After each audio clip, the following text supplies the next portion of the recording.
Michael Bruntz, Brian Christopherson with a Husker 24/7 3-minute drill after Nebraska finishes off Wisconsin, reaches a bowl game for the first time since 2016.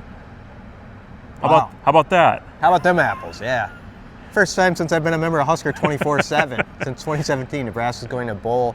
You're happy for the seniors. It is you're happy for the state. It's a monkey off the back. It doesn't mean that we got to celebrate 6 wins in the future or make a big to-do about it, but everybody understood what has gone on, how it has felt like Groundhog Day around here, and, hopefully they're past that. It was fitting it was against Wisconsin, a team that has caused a lot of pain in Nebraska over the last decade. Wisconsin has beaten the Huskers 10 times in a row.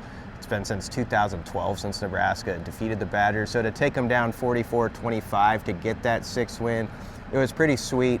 And Matt Rule was a little choked up as he talked about the veterans on this team and the guys like Ty Robinson, Isaac Gifford, and so on, who had come back to get this crossed off, and they did it.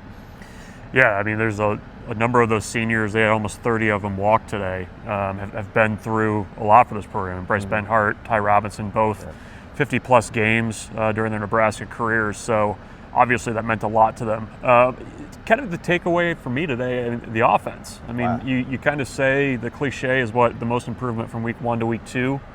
And, week 1 to week 2 of Dana Holgerson's offense, I thought he called a really nice game today. Good mix of running, good mix of passing. You had Emmett Johnson hit the 100-yard mark, first running back to do that since Anthony Grant last year against Louisiana Tech. So there was, felt like Wisconsin was on their heels most of the game, just with the play calling. And you saw Dylan Raiola kind of revert back to September Dylan Raiola after what had been a pretty rough stretch, 5-6 game stretch here. Yeah, Raiola finished 28 of 38 for 293. You're right, he was confident.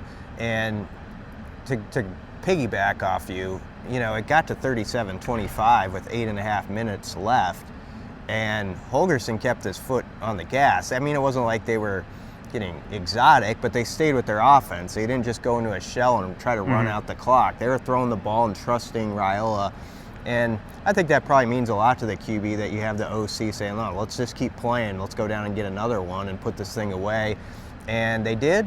And it was fitting that Ty Robinson came out and was a lead blocker and demolished somebody on the final touchdown to slam the door on a satisfying day for Nebraska. Yeah, there's things that could be better, but we can get to that at another point.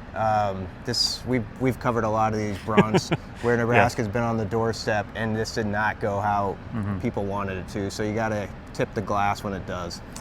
So Nebraska's sitting at 6 wins, heading to Iowa on Black Friday, trying to get that 7th win. Keep it locked on Husker 24/7 for everything leading up to the matchup with the Hawkeyes.